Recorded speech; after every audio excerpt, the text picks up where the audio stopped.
me tourne vers vous, Hélène Frade. Bonjour, rebonjour. Bonjour Natacha. Vous avez lu la presse internationale pour nous et on commence bien sûr en Italie où un fort séisme a touché le centre du pays hier. Bilan provisoire, pour l'instant 247 morts. De nombreux habitants se trouvent probablement effectivement encore sous les décombres. Des dizaines de villages ont été détruits. Des morts et des villages rayés de la carte. Titre ce matin le Corriere della Sera qui montre, on le voit, l'un d'entre eux transformé en champ de ruines et les secours qui évacuent une victime. Une scène semblable à celle qu'on découvre à la une du Wall Street Journal qui a choisi une photo prise à Amatrice, l'un des villages les plus touchés. D'après le quotidien, les secousses du séisme ont été ressenties dans tout le centre de l'Italie, notamment dans l'Aquila, cette ville des Abruzzes touchée par une tragédie semblable en 2009, lorsqu'un tremblement de terre de magnitude 6,3 s'était produit presque à la même heure, 3h32, provoquant la mort de 308 personnes. En une seconde, tout s'est écroulé, titre le quotidien belge Le Soir. À la une, on va le voir, le clocher d'Amatrice est transformé en tour de Pise, dont l'horloge s'est arrêtée à l'heure pile du séisme. Voilà pour ce séisme en Italie, direction à présent la Syrie, Hélène, où l'armée turque et les rebelles soutenus par Ankara ont lancé hier une grande offensive sur la ville syrienne de Jarablus, tenue jusque-là par le groupe État islamique. Une dizaine de chars turcs soutenus par la coalition internationale sont entrés effectivement sur le territoire syrien.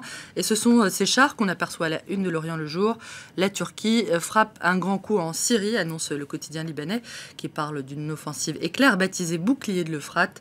Une attaque qui modifie différents rapports de force avec l'aval des États-Unis, témoignant à la fois du rôle croissant assumé par la Turquie dans ce conflit et sa riposte à la progression des troupes kurdes en Syrie, d'après la Croix.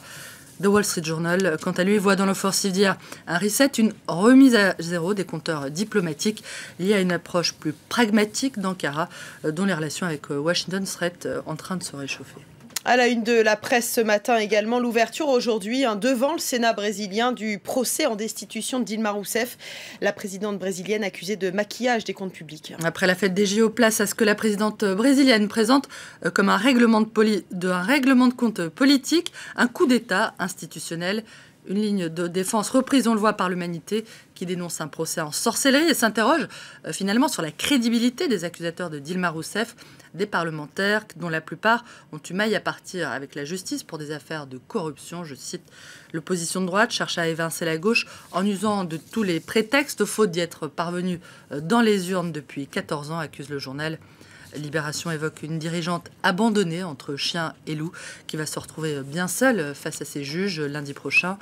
Lâchée par sa propre formation politique, le Parti des Travailleurs, Dilma Rousseff ne compte presque plus aucun soutien dans son pays, lassée par un feuilleton qui dure depuis le mois de décembre, au point que l'opinion dominante est que son sort est plié, d'après le chercheur au CNRS, Hervé Théry, qui est interrogé par l'opinion.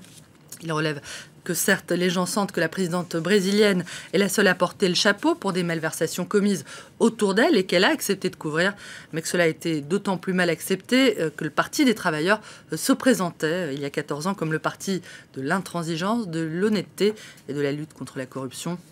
Faute d'obtenir le soutien de ses compatriotes, Dilma Rousseff, Natacha, devra se contenter de celui que lui offrent publiquement plusieurs intellectuels et artistes étrangers, d'après Folha de São Paulo, qui cite les noms des acteurs Viggo Mortensen, du cinéaste Oliver Stone, de l'écrivain Naomi Klein ou encore de la créatrice de mode Vivienne Westwood. Vivienne Westwood, l'icône de la mode britannique. On termine justement cette revue de presse internationale au Royaume-Uni, Hélène. Au Royaume-Uni, Natacha, au rayon roman à l'eau de rose, du Guardian plus précisément, qui nous apprend qu'une prof d'université, Val Derbyshire, pour ne pas la nommer, a pris fait et cause pour ce roman à l'eau de rose, ce genre littéraire, accusé par ses détracteurs de promouvoir une vision éculée, pour ne pas dire niaise, patriarcale des rapports entre hommes et femmes.